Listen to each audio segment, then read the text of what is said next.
នាងខ្ញុំគឺអ្នកចម្រៀងខ្ញុំផោគេទេនិយាយដើម្បីឲ្យរស់ជីវិត Si vous voulez éliminer la société, les anciennes valeurs, il faut commencer par éliminer les artistes.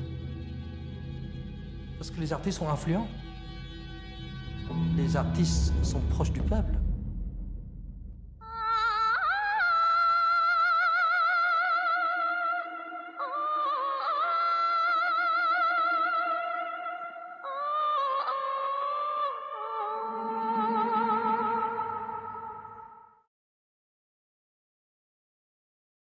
So we have Mr. John Pirozzi here at the Cambodia Town Film Festival. Thank you so much for being here. It's such a great honor and Thank a great you. pleasure to meet you too, Yeah, sir. it's great to be here. Yes, tell us about that film.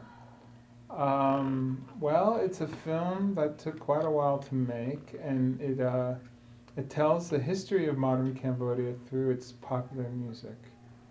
As you know, I'm sure Cambodia had an incredible music scene Yes. before the war, and no one's ever really pieced together the history of exactly how that music scene came to be and what became of it. So that's what we were trying to do. Amazing. So I heard it was like over a decade of It was research about done. yeah, it was about 10 years, 9 to 10 Wow. years.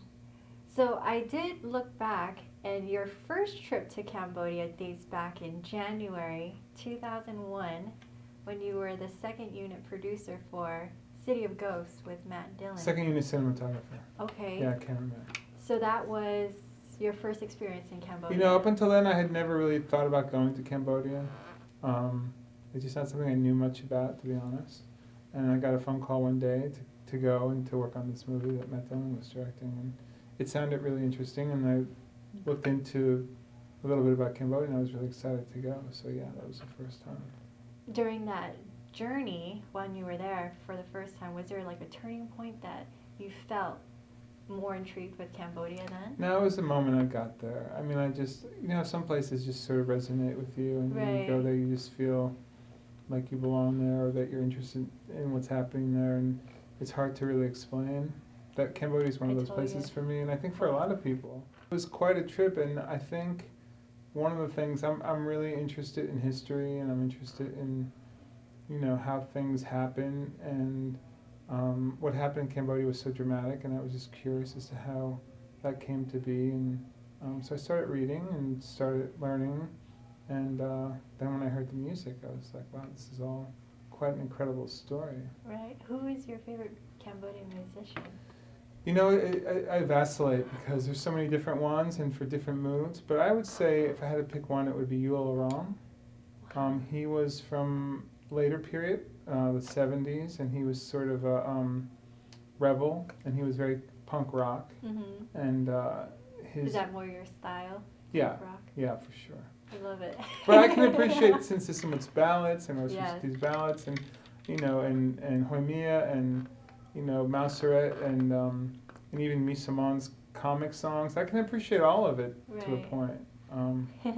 But Yul Orong really has a certain energy and attitude that I think is really representative of what rock and roll is all about. And I'm like, wow, there's an actual documentary about that era that I didn't know about, but I'm sure my mother and many others who survived the Khmer Rouge also had that kind of experience. So it's great that you kind of created a film that celebrates the good times of Cambodia.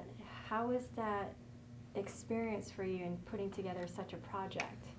Well, I mean, the project itself was very difficult because people's memories and piecing together the history of the music and little bits here and little there. And there were times when I would walk home from the editing room late at night thinking that I was crazy. Like, this is just so hard to do. Wow. And it's just, you know, it took a really long time to get it right. But I wasn't going to just do it quickly and do something that was sort of half done. I wanted to really, I felt a really big responsibility to get the story right.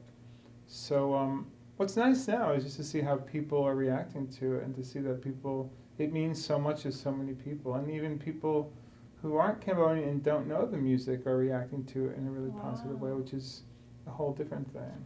But certainly with young Cambodians and older Cambodians who remember that time, that's really special to see that people are, you know, so moved by being able to sort of go back to that time and see what it was like. So how, with the Cambodia Town Film Festival, and knowing that your documentary is celebrating Cambodia time, how do you feel to be here at the festival? Yeah, no, I'm really excited to be here. When we finished the film, it was just the beginning of 2014, Yeah. and we rushed to Phnom Penh with the film. I hadn't even seen the last time and little tweaks that we had put on it. Jumped on the plane with it, Wow. and we did a special screening at the Chalamuk Theater in Phnom Penh, and it was so great. And then coming here, this is like the next place that you would come. So Right. to me, it's really important to be here.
Yeah, and I think, I have to say this, is that when I was there doing City of Ghosts with Matt Dillon in 2001, Yes. a very long time ago, I remember saying to the cinematographer, a good friend of mine, Jim Deneau, who'll be here on Saturday with Matt's film. Amazing. And Jim's a great guy, and I said to Jim, wow, it's so great that Matt's bringing this film here, is bringing all this money into the country, and a film is being made here again, because the major film hadn't been there in so long. Right. And Jim, who's very smart, just looked at me and goes, no, it'll be really great when Cambodians are making these films for themselves. And I was like, yeah, you're right, that's much better. And it's happening now. And at that time I was like, boy, that's going to be a while, because the country's been through so much, and it's, Right. it needs time It's to get back on its slowly, feet. surely. No, but I've seen it change in the last 10 years, and it's great. And there'll be more films made by Cambodians here, and, Yes. in Cambodia, and it's definitely happening. It's really exciting to see. Oh, that's exciting Yeah. to know. Yeah. So, what do you predict next for Cambodia? Well, Based on your I think from my experience, it's always been a really artistic community. The film talks about that, how the arts has always been very important Yes. to Khmer people, dating back 1,500 years, 2,000 years. And it's sort of, it's maybe a little cliche to say, but it's really in their blood, and it's coming back again. And I think you're going to see a lot of really great stories being told. I'm excited about that. Yeah, me too. I That can't makes wait. And there's some new young filmmakers there now. It's great to see what they're doing. Yeah. So. Well, thank you so much for being You're here, welcome. sir. Do you have any last minute? No, it's just great to be comments? part of the festival. I'm really happy to be here, and I really want to thank Brock and Kaylee for working so hard to put the festival together, because I know it's so much work. And the more seamless it is and how smooth it runs, it means that they work that much harder. Yes. And it's great that they're doing what they're doing, and hopefully people support that, because it is a lot of work. Awesome. Yeah. Well, thank you so much, You're John. welcome. It's such a great honor to have you. Thank you.